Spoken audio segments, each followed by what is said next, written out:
My experience with Yeshua has been a recognition event, and that is, I recognized the presence that I was before. I recognized exactly what was happening to me. It was not a scholastic endeavor. It was not anything as a result of the power of someone else's personality. It was just the fact. And so, in this day and age where sometimes facts are hard to find, and we are oftentimes challenged by our feelings and what we see, I want to encourage each of us, myself included, to begin to believe what we see, to take into consideration what's our experience. How are we responding to our own experience? And are we letting someone else discount our experience because it doesn't sync with their views, their dogma, their doctrine? Are we going to let that happen to us where we are discounted by the fact of our experience, which is the most precious thing that we have? That is why it's so important to do your wilderness work and to do your beauty work, to learn how to use those two touchstones to begin to understand our own experience, and to not let our experience be determined by our personality. I think our personality is where we have the most problems, because it's not a very reliable place to evaluate who we are, where we're going, or what our calling is.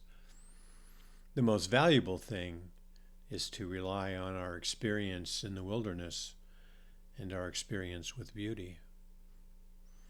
Our emotional content and our content of morality. Morally, where are we? I think the biggest thing I can say about the day and time that we live is there's an absolute headlong pitch towards discounting our moral judgments, our moral understandings of the world around us. There's some really horrible things going on, and it's important to say that that's a horrible thing. That's a judgment I'm making that what you're doing is horrible, whether it's how we are teaching our children or how we are handling our relationships around the world, and how our resources are being squandered for purposes that I find unholy, absolutely unholy. But that's where we have to start, and that's where we have to stay, in that place where we are bordered and bounded by our wilderness experience and our experience of beauty. That doesn't mean to go out onto the ramparts, nor does it mean to, head to the barricades. That's not what is going on. I think it's the ability to stay within ourselves and to stay within our calling as we understand it, and to seek to enlarge our calling. And the temptation is to respond to all these very emotional, really basically psychological operations by the powers that be. And that's what they are. They're psychological operations. They are designed to keep us off balance.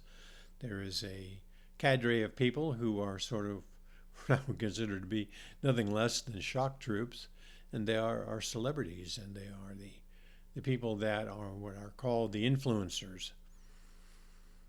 And the only influence that they have really is a distortion of reality, and to magnify that to a point where, the unawares person is hysterical. And so we are aware, and it's important to maintain our orientation, to keep our focus. And it is in that focus that our true calling emerges in larger and larger ways.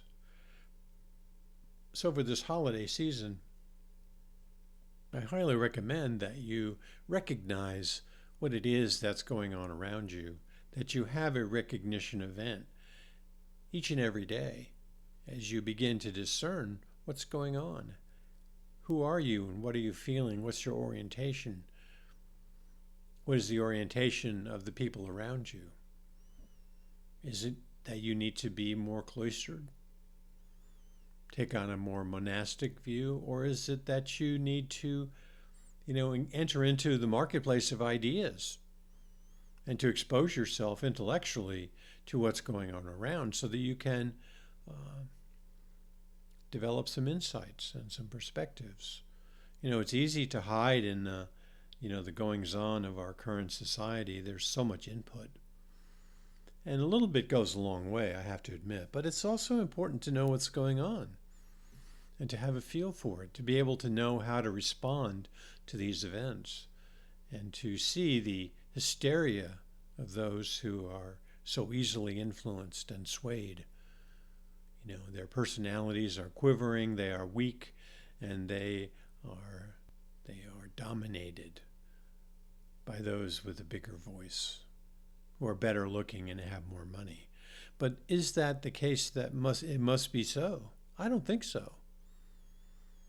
Those people will give as much as they will get as much as we give them. And I want to give them very little.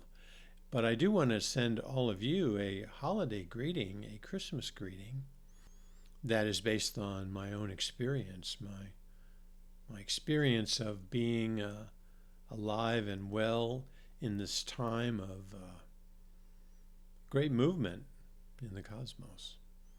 And it's a thing to behold, a thing to see, and it's a thing to experience.